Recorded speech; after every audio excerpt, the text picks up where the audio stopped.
Page number 79, activity 9. You should read the lesson before we do. First of all, listen to me and try to understand the lesson. After that, let's write down the answers for the questions. Activity 9, reading part. Activity 9 වල තියෙන reading part එකක්. ඒක reading and comprehension part. එතකොට ඔයගලන්ට මේක හොඳට කියවලා බලලා තනියම තේරුම් ගන්න මම අවස්ථාවක් දුන්නා. දැන් අපි මේක පැහැදිලි කරගමු. කොහොමද මේකේ අමාරු වචන මොනවද? මේකේ meaning එක මොකක්ද? අපිට ගන්න පුළුවන් පාඩමක් දැනුමට එකතු කරගන්න පුළුවන් දෙයක් තියෙන්නේ මොනවද කියලා. Read and answer the questions. කියවන්න පිළිතුරු ලියන්න මේ ප්‍රශ්නවලට. Food, clothing and shelter are the three most essential necessities of man. මේ පාඩම් වල තියෙන මේ විශේෂ වචන ගැන අවධානය යොමු කරන්න. ඒ වචන ඔක්කොම ඔයාගේ vocabulary book එකේ ලියලා meanings ලියලා මට send කරන්න ඕනේ ඕගොල්ලන්. හරි? Food, ආහාර, clothing, ඇඳුම් and shelter. 7 are the most වඩාත්ම are the three most වඩාත්ම essential අත්‍යවශ්‍ය necessities අවශ්‍යතා of man. මිනිසුන්ගේ බලන්න අපි පිටිපස්සින් ඉඳන් තමයි ඉස්සරහට තේරුම් ගන්න. මිනිසුන්ගේ ප්‍රධාන අත්‍යවශ්‍ය අවශ්‍යතා තුන තමයි ආහාර, ඇඳුම් සහ සෙවන කියලා කියන්නේ. එතකොට අපිට දැන් තේරෙනවා අපි කාටවත් බෑ කෑම නැතුව ජීවත් වෙන්න. අපිට බෑ ඇඳුම් පැළඳුම් නැතුව ජීවත් වෙන්න. අපිට බෑ නිවාසයක් සෙවණක් නැතුව ජීවත් වෙන්න. සතුන්ට තියෙන්නේ ඒගොල්ලන්ට තියෙන්නේ ආහාර සහ ජලය වාතය පමණයි. හැබැයි මිනිස්සුන්ට චුට්ටක් ඊට වඩා එහා ගියපු අවශ්‍යතා ටිකක් තියෙනවා. ඒගොල්ලෝ සමාජ සත්වයෝ නිසා ඒගොල්ලන්ට නිවහනක් හෝ යම්කිසි සෙවණක් අවශ්‍යයි. ඒගොල්ලෝ දන්නවා පාරේ ඉන්න beggars like කියන්නේ හිඟන්නෙකුට පවා ඒගොල්ලන්ට තියෙනවා රැයට නිදාගන්න කොහේ හරි කඩයක් ළඟ හරි යම්කිසි සෙවණක් ඇති තැනක ඒගොල්ලෝ අපි බලමු මොකටද මේ ප්‍රධාන වශයෙන් මේ ෂෙල්ටර් කියන එක මෙතෙන්දී හඳුන්වලා දෙන්නේ කියලා. පාඩමේ ප්‍රධානම කතාව යන්නේ ෂෙල්ටර් කියන මේ සෙවණ කියන මාතෘකාවත් එක්ක අපි ඉදිරියට කරගෙන යමු. since කියන්නේ පුතේ සිට since the beginning of human civilization මිනිස් ශිෂ්ටාචාරයේ ආරම්භයේ සිට human කියන්නේ මානව, civilization කියන්නේ ශිෂ්ටාචාරය, beginning කියන්නේ ආරම්භය. Since the beginning of civilization මිනිස් ශිෂ්ටාචාරයේ ආරම්භයේ සිට human beings have used different types of shelter. මිනිස්සු පාවිච්චි කරා different types විවිධ වර්ගයේ shelter සෙවණ to shield ආරක්ෂා වීමට. අපි දැන් මේ දවස්වල දාන්නේ face shield කියලා face shield එක. හරි? ඒ මූණට දානවා මේ face shield එකක්. shield එකක් කියන්නේ ආරක්ෂාවට. පලිහ කියලා කියනවකට ආරක්ෂාවට පාවිච්චි කරන්නේ. මිනිස්සු සෙවණ පාවිච්චි කරෙත් මේ සෙවණ කියන දේ පාවිච්චි කරෙත් ආරක්ෂාවට themselves from the weather. ඔන්න මේ සෙවණ ලැබීමේ සෙවණක් ලබා ගැනීමේ ප්‍රධාන අරමුණු තමයි මේ කියන්නේ. shield themselves from weather. මිනිස්සුන්ට අවශ්‍ය වුණා කාලගුණයෙන් ආරක්ෂා වෙන්න. මොනවද මේ කාලගුණයෙන් ආරක්ෂා වෙනවා කියලා කියන්නේ? කාලයක් තියෙනවා සමහර කාලවල අපේ රටේ නම් ඉතාම දැඩි රස්නය. ඒතර අපිට සෙවණක් නැත්තම් ඉන්න බෑ. සමහර කාලවල දැඩි වර්ෂාව. ඒතර අපිට සෙවණක් නැතුව කොහොමත්ම ජීවත් වෙන්න බෑ. සමහර රටවල දැඩි හිමපතනය. එතකොටත් සෙවණක් නැතුව ජීවත් වෙන්න බෑ. එහෙනම් මේ සෙවණ කියන දේ ලබා ගැනීමේ පළවෙනි පරමාර්ථය තමයි කාලගුණ දේශගුණ විපර්යාසයන්ට මුහුණ දීම, ආරක්ෂා වීම. To protect දෙවැනි එක to protect themselves against wild animals and insects. Protect ආරක්ෂා වෙන්න themselves ඔවුන්ම ආරක්ෂා වෙන්න against එරෙහිව ඔවුන්ගෙන් ආරක්ෂා වෙන්න කාගෙන්ද? wild animals and insects. වන සතුන්ගෙන් සහ කෘමීන්ගෙන් ආරක්ෂා වීමටත් අපිට සෙවණක් අවශ්‍ය වුණා, නිවහනක් අවශ්‍ය වුණා. එතකොට කවුද මේ wild animals ලා? අපේ මේ human civilization එක කියන්නේ මානව ශිෂ්ටාචාරය ආරම්භ වුණේ වනාන්තර ආශ්‍රිතව. එතකොට මේ වනාන්තරවල ජීවත් වුණේ මිනිස්සු විතරක් නෙමෙයි. සත්තු ඒ කියන්නේ කොටි වලස්සු ඒ වගේ භයානක සත්තුන්ගේ ඉඳලා විවිධාකාර සත්තු ඒ කියන්නේ නයි පොළොංගු වගේ සර්පය වගේම විවිධ සත්තු ජීවත් වුණා ඒ වනාන්තර ආශ්‍රිත ඔවුන්ගෙන් ආරක්ෂා වීම සඳහා මේ නිවාසයක් නැත්නම් මේ සෙවණක් අවශ්‍ය වුණා මිනිස්සුන්ට. ඒ වගේම ඉන්සෙක්ට්ස් කියලා කියන්නේ කෘමි සත්තුන්ගෙන් ආරක්ෂා වෙන්නටත් අවශ්‍ය වුණා. දැන් ඔයගොල්ලෝ දන්නවා අපි වනාන්තරයක ඉන්න කොටයි ගේ ඇතුළේ ඉන්න කොටයි මදුරු කරදරේ බලන්නකෝ. මදුරුවොත් ආවහම මදුරුවන්ගෙන් ආරක්ෂා වෙන්න විවිධාකාර කුරුමිනියෝ වගේ කෘමි සතුන්ගෙන් ආරක්ෂා වෙන්න මැක්කෝ එහෙම හැමෝම කෘමි සතුන්ගෙන් ආරක්ෂා වෙන්න දෙවනි ප්‍රයෝජනය තමයි මේ නිවහන කියන එක. සෙවණ කියන එක. ඊළඟට and as a place to rest. ඒ වගේම අපිට මේ විවේක ලබා ගැනීමේ ස්ථානයක් විදියටත් අපි මේ සෙවණ කියන එක ලබා ගත්තා. එහෙනම් සෙවණ ලබා ගැනීමේ ප්‍රධාන පරමාර්ථ තුනයි. පළමුව first one is shield themselves from the weather, to protect themselves against wild animals and insects, and as a place to rest. Again, in the prehistoric era, ඔගොල්ලෝ දන්නවා මේකේ meaning එක. In the prehistoric era. Prehistoric era කියලා කියන්නේ ප්‍රාග් ඓතිහාසික යුගය. Prehistoric era කියන්නේ ප්‍රාග් ඓතිහාසික යුගය. Man made use what was found in the natural environment for shelter. Man made use of what was found. What was found? ඔවුන්ට මොනවද හම්බ වුණේ? In the natural environment. ස්වාභාවික පරිසරයෙන් මොනවද හම්බ වෙන්නේ සෙවණ සඳහා?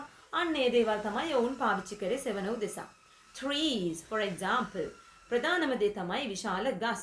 Trees provided him with protection against the heat of the sun. එහෙනම් ශාක තමයි පළමුවෙනි shelter එක මිනිස්යාගේ.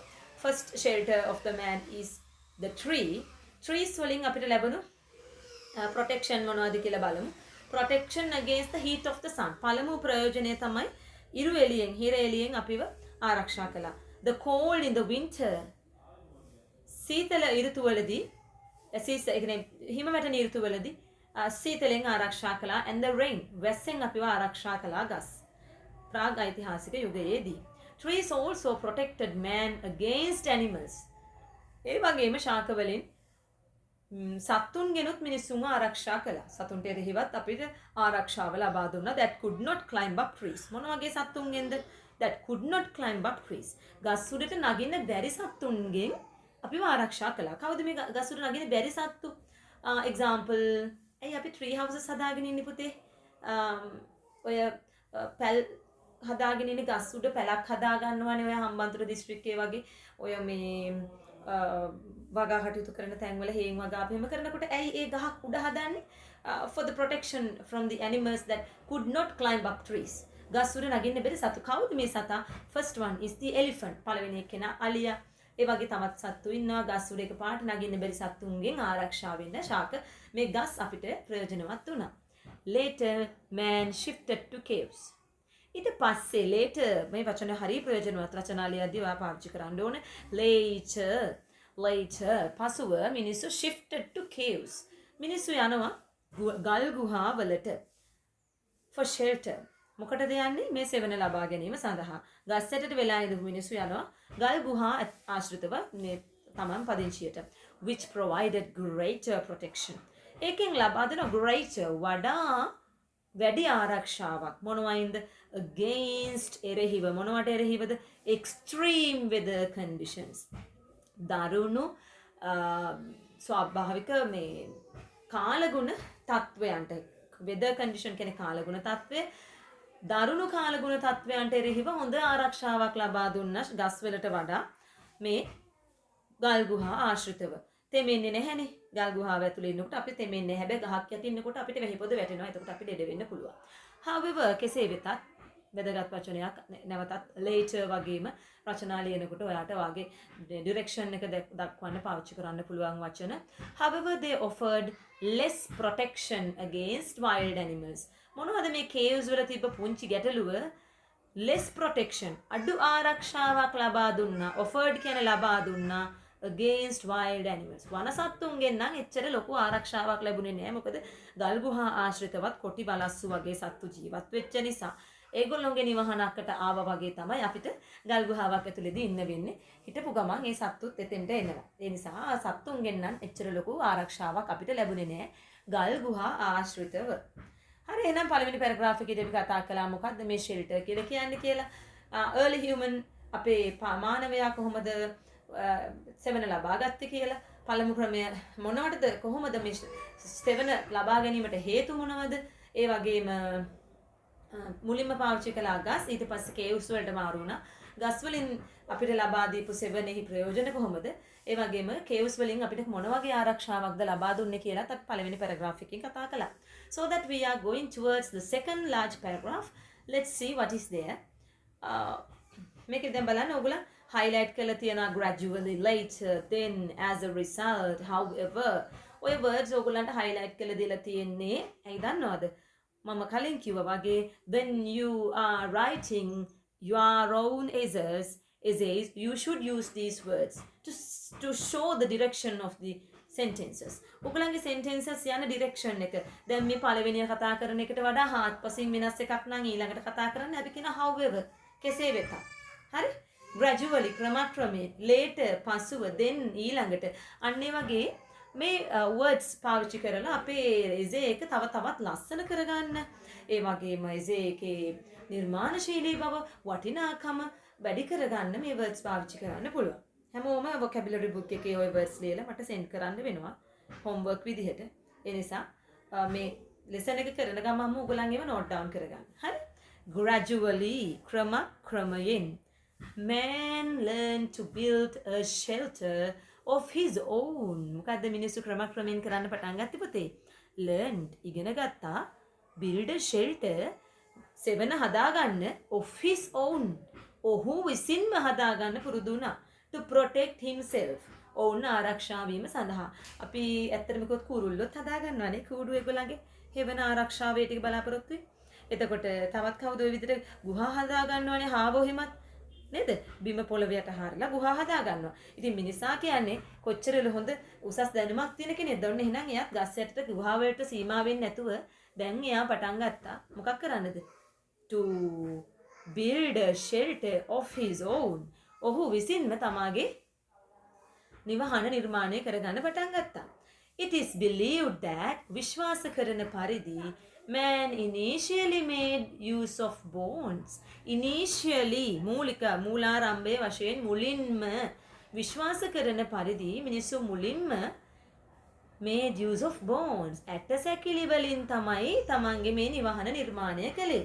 stones, ගල් වලින් and even parts of trees. ඒ වගේම ශාක කොටස් වලින් to build the shelter. නිවහන හදාගන්න නැත්නම් සෙවන හදාගන්න පාවිච්චි කරපු දේවල් මොනවද? bones ඇටකටු, stones ගල්, parts of trees ගස්වල කොටස් පාවිච්චි කළා. later ඊට පස්සේ man learned to use materials කියන්නේ අමුද්‍රව්‍ය පාවිච්චි කළා like earth pus which was dried in the sun. වේලලා ඉරේලියේ වේලලා dried in the sun. ඉරේලියේ වේලලා dried කියන්නේ වේලලා from clay blocks to form clay blocks. මොනවටද හදා මේ ඉරේලියේ වේලුවේ? මේ පස් නැත්තම් මැටි ඉරේලියේ වේලුවා කොයි විදිහටද? form clay blocks. මේ අපි කියන්නේ දැන් ගඩොල් කියලා මැටි blocks විදිහට ඉරාවුව වේලලා හදාගත්තා. ඒගොල්ලන් මේ සත්තුන්ට වඩා ගොඩාක් දියුණු වෙන මිනිස්සු. ඒගොල්ලන් ඒ විදිහට තමයි ළඟට නිර්මාණය කරන්න පටන් ගන්න. ඒගොල්ලන්ගේ shelter. Then he understood that the blocks of clay became stronger when they were burnt and dried. He understood. ඊට පස්සේ ඔහු තේරුම් ගත්තා that the blocks of clay මේ මැටි ගඩොල් become stronger වඩා ශක්තිමත් වෙනවා when they were burnt. මේවා පිච්චුවට පස්සේ and dried පුච්චලා වේලුවට පස්සේ මේවා තවත් ශක්තිමත් කියලා මෙයා සොයා ගන්නවා. Man has since then been using different types of material to build houses. ආනෙදා ඉඳලා මිනිස්සු different types of materials විවිධ අමුද්‍රව්‍ය පාවිච්චි කරනවා ගෙවල් හදන්න including artificially created material including ඇතුළත්ව මොනව ඇතුළත්වද artificially created material කෘත්‍රිමව නිර්මාණය කරන ලද අමුද්‍රව්‍යත් as යොදා ගන්නවා මොනවටද නිවාස නිර්මාණය කරන්න දැන් අපි සිමෙන්ති ගඩොල් අර මේවා කියන ඒවා කෘත්‍රිමයි හරි as a result එහි ප්‍රතිඵලයක් ලෙස houses have changed ගෙවල් වෙනස් වුණා කොහොමද in shape හැඩයෙන් වෙනස් වෙනවා ගෙවල් from even size sorry form and even size form කියන්නේ ඒ විදිහ වෙනස් වෙනවා even the size විශාල ප්‍රමාණයක් වෙනස් වෙනවා දැන් හිතන්නකො මැටි ගහලා හදන වරිච්චි බිත්ති ගහලා හදන ගෙයක් විශාල ගෙයක් හදන්න බෑ හැබැයි අපිට පුළුවන් clay blocks වලින් හදන මැටි ගඩොලින් හදන්න ලොකු ගෙවල් හරිද එතකොට shape එකත් අපිට තට්ටු දෙකේ ගෙවල් හදන්න පුළුවන් තුනේ හතර ගෙවල් හදන්න පුළුවන් මොනවයින්ද clay blocks වලින් හැබැයි අර නිකම්ම මේ මැටි වලින් මේ අර ඩෝබ් ඇන්ඩ් වැටල් කියලා කිව්වේ ඒවයින් හදන්න බෑ එච්චර විශාල හැඩ ඇති ගෙවල් එහෙනම් ඒක shape එක form එක ඒ වගේම size එක වෙනස් වෙනවා දැන් ගෙවල් වල however කෙසේ වෙතත් despite නොසලකා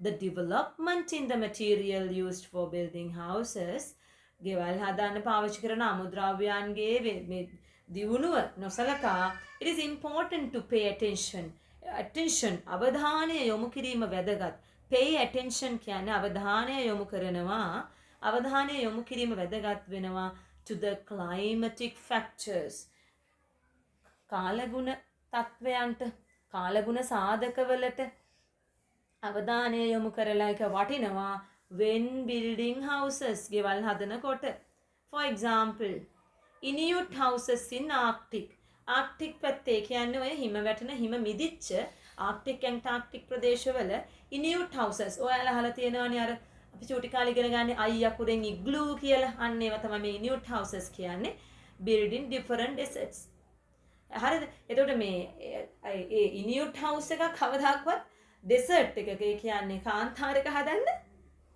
බෑ හදලා ජීවත් වෙන්නත් බෑ නේද Inuit houses හදන්නේ Arctic වල in different deserts ඒ කියන්නේ කාන්තාර වල හදන්නේ ඊට වඩා හාත්පසින්ම වෙනස් ගෙවල් හරිද ඒගොල්ලන් හදන්නේ ඉරේලියෙන් ආරක්ෂා වෙන්න අරගොල්ලන් හදන්නේ හිමෙන් ආරක්ෂා වෙන්න එහෙනම් අපි ඒ මැටීරියල් එක පාවිච්චි කරනකොට විශේෂයෙන්ම අපි අපේ පරිසරයේ දේශගුණ තත්වයක් සලකලා බලලා තමයි ඒ නිර්මාණය කළ යුතු වන්නේ හරිද the last paragraph shall we all move towards the last paragraph now it's the conclusion here මේ සාරාංශයක් වගේ ඇති මම හිතන්නේ බලමු මොකක්ද කියන්නේ කියලා today අද වෙනකොට there are many kinds of houses විවිධ වර්ගයේ ගෙවල් තියෙනවා in the world මේ ලෝකේ and they are called by different names අන්න ඒ විවිධ වර්ගයේ ගෙවල් වලට විවිධ නම් කියනවා මොනවාද cottage කියලා කියනකොට පැල් කොට කියලා අපි කියන්නේ cottage villa mansion bungalow thatched house flat etc හරි අපි දැන් mansion කියලා කියන්නේ මන්දිර bungalow කියලා කියනවා බංගලා thatched houses කියලා කියනවා මේ thatched houses අර පොඩ්ඩක් එක බලන්න මට මතක නෑ thatched houses වරිච්චි බිත්ති බඳපු ගෙදර නෙමෙයි මම ඒක කියන්නම් flat etc ඒ වගේම flats අපි දන්නේ තට්ටු නිවාස ඒ වගේ depending on the location ඒවා නිර්මාණය වෙන්නේ මොන මතද depending on the location හදන ස්ථානය size ප්‍රමාණය material used භාවිතා කරන අමුද්‍රව්‍ය facilities available ඇති පහසුකම් හැම දෙයක්ම සලකලා බලලා තමයි පුතේ මේ නිවාස මේ විදිහට විවිධ නම් වලින් හඳුන්වන්න පුරුදු වෙලා තියෙන්නේ. හරිද? මේ thatched houses කියලා කියන්නේ අර මේ වහලට මේ පිදුරු සෙවිලි කළ ගෙවල් thatched houses. හරිද? හරි නේද? එහෙනම් අපි පාඩම කරා first paragraph එක ගැන මම conclusion එකක් දුන්නා මොනවද මේකේ සඳහන් වෙන්නේ කියලා මොනවද මේ shelter වල තියෙන ප්‍රයෝජන මොනවද ඊට පස්සේ shelter වලට මිනිස්සු මුලින්ම පාවිච්චි කරේ මොනවද ගස් සහ caves ඒ වගේ තියෙන ප්‍රයෝජන මොනවද ඊට පස්සේ second paragraph එකේදී අපි කතා කරා ක්‍රමක්‍රමයෙන් මිනිස්සු තමන්ම නිර්මාණය කරගත්ත ගෙවල්. එහිදී කොහොමද ගඩොල් නිර්මාණය වුණේ? ඒ වගේම ඒ ගඩොල් සහ මේ විවිධ අමුද්‍රව්‍ය මත ගෙවල් වල හැඩය ප්‍රමාණය වෙනස් වෙච්ච ආකාරය, ඒ වගේම මොන දේ වුණත් ඒ ප්‍රදේශවල කාලගුණ දේශගුණ තත්ත්වය සලකා බලලයි අපි අමුද්‍රව්‍ය සහ ඒ නිවාස නිර්මාණය සිදු කළ යුත්තේ කියලා ඉගෙන ගත්තා. අවසාන පැරග්‍රාෆ් එකේදී ඉගෙන ගත්තේ මේ ආකාරයෙන් අමුද්‍රව්‍ය යොදාගෙන හදන ගෙවල් වල විවිධ නම්, ඒ කියන්නේ ප්‍රමාණය සහ ආකාරය හැඩය අනුව ඒවට විවිධ නම් දීලා තියෙනවා. අන්න ඒ දේවල් ඉගෙන ගත්තා. මේ විදිහට නම් දෙන්නේ මොන ඩිපෙන්ඩ් වෙන්නේ මොනවා මතද පදනම් වෙන්නේ? ඒ ස්ථානය, ප්‍රමාණය, පාවිච්චි කරන අමුද්‍රව්‍ය සහ ඒ ගෙදර ඇතුළේ තියෙන ෆැසිලිටීස්, පහසුකම් අනුව මේවට විවිධ නම් ලබා දෙනවා. දැන් අපි අපේ ගෙදරකට බංගලෝ එකක් කියන්නේ නේද? අපේ ගෙවල් හවුසස්. අපි මෑන්ෂන් එකක් කියලා කියන්නේ නෑනේ. බංගලෝ එකක් නම් පහසුකම් වැඩි. මෑන්ෂන් එකක් නම් ඊටත් වඩා පහසුකම් තියෙනවා. සුන්දරත්වය සහ පහසුකම් අතින් ඉතා ඉහළයි. කොටේජ් එකක් අපේ ගෙවල් කොටේජස් නෙමෙයිනේ. පුංචි පැල්පතවල් නෙමෙයිනේ. thatched houses. ඒ වගේම මේ පිදුරු සෙවිලි කළ ගෙවල්ුත් නෙමෙයිනේ. ෆ්ලැට්. ඒ වගේම තට්ටු නිවාසත් නෙමෙයිනේ. හැබැයි සමහර දරුවන්ට එහෙම තියෙන්න පුළුවන්. එහෙනම් අපේ ප්‍රමාණය පාවිච්චි කරන අමුද්‍රව්‍ය සහ තිබෙන පහසුකම් අනුව මේ ගෙවල් වලට විවිධ නම් දීලා තියෙනවා කියලා පැරග්‍රාෆ් 3කින් මේ ලෙසන් එක ඉවර වෙනවා. ටිකක් දිග පැරග්‍රාෆ් කීපයක් තිබ්බා. කොහොම හරි දැන් questions තියෙනවා. there are 1 2 3 in the A part there are 3 questions, in the B part there is a question, and in the C part there are 2, D part there are 2 questions here. I request you all to do all these things alone. මම ඔයගලන්ට ආරාධනා කරනවා මේ ටික ඔක්කොම තනියම ලියන්න answers කියලා. මම මේ මොහොතේදී මේ questions වල meanings කියලා දෙන්නේ නැහැ ඔයාට. ඔයා තනියම උත්සාහ කරන්න ඕන dictionary එකක් ළඟට අරගෙන නොතේරෙනවා නම් ඒ නොතේරෙන වචන වල තේරුම් හොයාගෙන උත්සාහවන්තව තනියම උත්තර ලියලා ළඟ දවසේ ක්ලාස් එකට සම්බන්ධ වෙයි කියලා. චුට්ටක් කිව්වොත් මම B part එක design a flow chart. මේ ගැලීම් සටහනක් අඳින්න තියෙන්නේ to show the evolution කියලා කියන්නේ පරිණාමය of different types of houses. නිවාස ගෙවල් පරිණාමය වෙච්ච හැටි as given in the text. මේ පාඩමේ කියලා දීපු විදිහට ගෙවල් කොයි විදිහටද පරිණාමය වුනේ කියලා ලියන්න ඕනේ. එතකොට පළවෙනි box එකේ ඔයගලන්ට example එකක් දීලා තියෙනවා. Shelter made of bones, stones and parts of trees. ගෙවල් හැදුවා මොනද ඇටකටු වලින්, ගල් වලින් සහ ගස් වල කොටස් වලින්.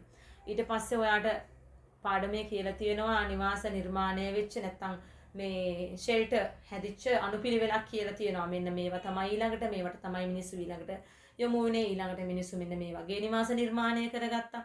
ඒ වගේ ඒ ඉවොලුෂන් එක, ඒ ගැලීම් සටහන ගලා යෑම කොහොමද, පරිණාමය වීම කොහොමද කියන එක ඔයගොල්ලෝ අඳින්න ඕන මේ කොටු ඇතුළට දාලා. හරිද? ඊට පස්සේ මේ fill in the blanks using the most suitable word.